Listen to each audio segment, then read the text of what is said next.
आता आपल्या आवडत्या मालिकेचे संपूर्ण भाग मालिका प्रसारित झाल्यानंतर लगेचच पाहू शकता फक्त सन नेक्स्टवर. भारतातील प्रेक्षकांसाठी मोफत सेवा. कमलाई, माझ्या सासरची माणसं कशी आहेत ते मला चांगलंच माहितीये आणि म्हणूनच मी तुम्हाला त्यांच्यावर लक्ष ठेवायला सांगितले. श्रुतिकाच्या डोळ्यात मला सत्य दिसतंय.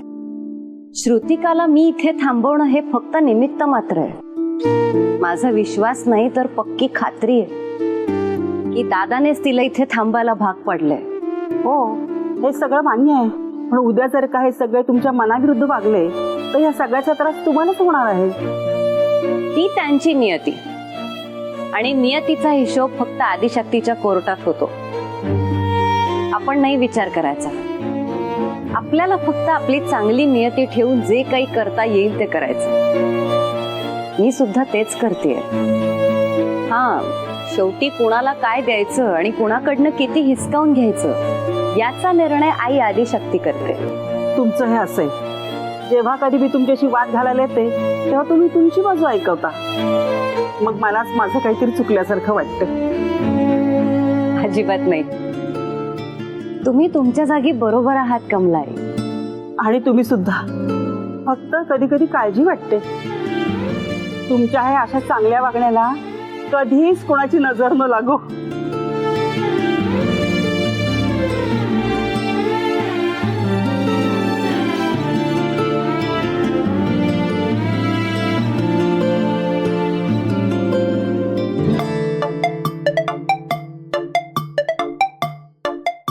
आपल्या खेळाचा सर्वात महत्वाचा नियम, खेळताना अजिबात चिटिंग करायची नाही. बरं बाई, अजिबात चिटिंग केली जाणार नाही. आणि जोवर मी सापडत नाही तोवर खेळ थांबणार नाही. आणि मध्येच टाइम प्लीज वगैरे घ्यायची नाही. बापरे, अगं किती ते नियम.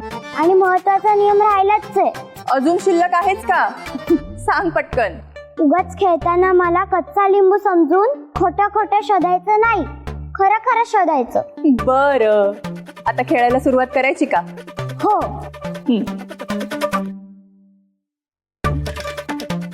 अदिती, मामी, अदिती, कुठेस तू? ही चिटिंग आहे असं विचारायचं नसतं. याला चिटिंग नाही, स्मार्टनेसपणा म्हणतात.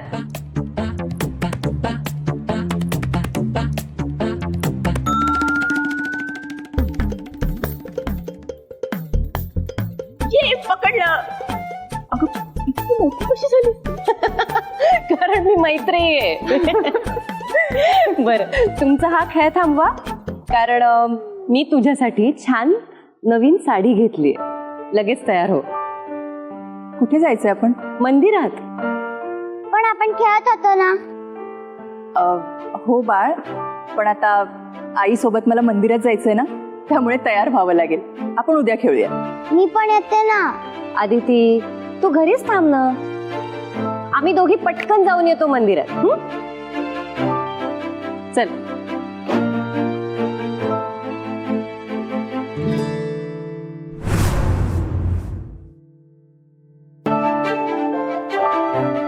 ह्या बायकांचं ना असंच असतं. एकमेकींशी मैत्री झाली की स्वतःच्या मुलांनाही विसरतात. मी पण उद्या अशी मोठी होणार आहे. मी असं काही नाही करणार. मी जिथे कुठे जाईल तर मी सगळ्यांना सोबत घेऊन जाणार. काय ग, काय झालं? कुठे काय? काय नाही. नक्की काही बडबडत नव्हतीस ना?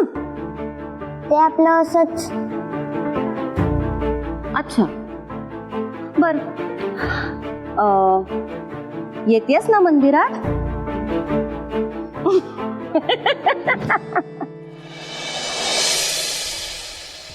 मला ना आज बाहेर जायची खूप इच्छा होत होती आणि तू चक्क मला मंदिरात नेतेस. तुला नेहमीच असं वाटत असतं. आई खरंच. शी बाबा, माझ्या बोलण्यावरती कोणीच विश्वास ठेवत नाही. डोंट वरी, आम्ही आहे ना. तू जे काही बोलशील त्या सगळ्यावर विश्वास ठेवेल. कळलं का? चला.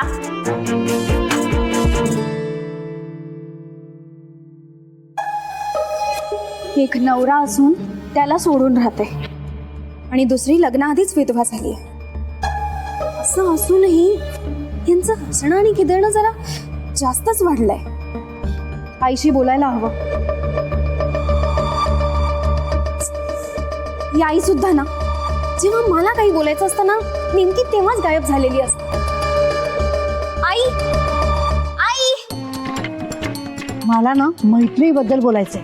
आता हे तू न सांगता सुद्धा आम्हाला माहितच होतं ना. बोल, तुला काय बोलायचं ते बोल. अरे आजकाल त्या मैत्रीचं त्या श्रुतिका बरोबर जरा जास्तीच जमतंय की. राघवेंद्रच्या खोलीत राहायला काय देते तिला, तिच्या सोबत मंदिरात काय जाते. या दोघींचं नक्की काय चाललंय ना, काहीच कळत नाहीये. अगं आई, हे तर काहीच नाहीये. मी मैत्रीच्या बाजूने जरी गेले ना, तरी ती माझ्याकडे बघत नाही.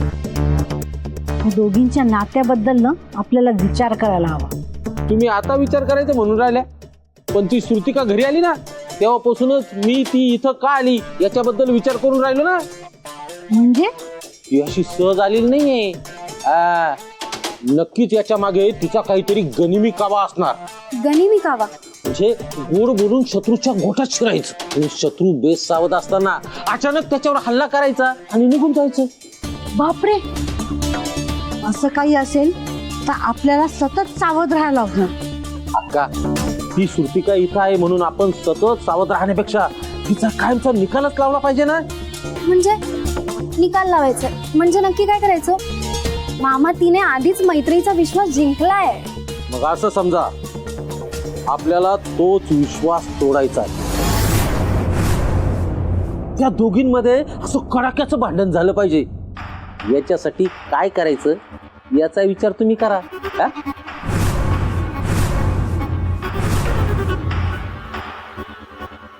मी काय म्हणते, आपण मैत्रीचे दागिने श्रुतिकाच्या बॅग मध्ये ठेवले तर? आई, काय बोलते? आपण असं काही केलं ना, मैत्री सगळ्यात आधी आपल्यावर संशय घेईल. मग मला अजून काही सुचत नाही. एक मिनिट, हा मामा आहे ना. No tension. मी अगोदर रावसाहेबाला फोन करून त्यांच्याशी बोलून घेतो. त्यांच्याशी बोलल्यावरच तुझ्याबद्दल काय खरंय ते आपल्याला कळणार आहे. आणि या सगळ्यातून बाहेर कसं पडायचं याच्यासाठी तेच आपल्याला मदत करणार आहे. अगदी माझ्या मनातलं बोललास बघ. नाही म्हणजे मला असंच काहीसं म्हणायचं होतं आणि तू अगदी बोललास.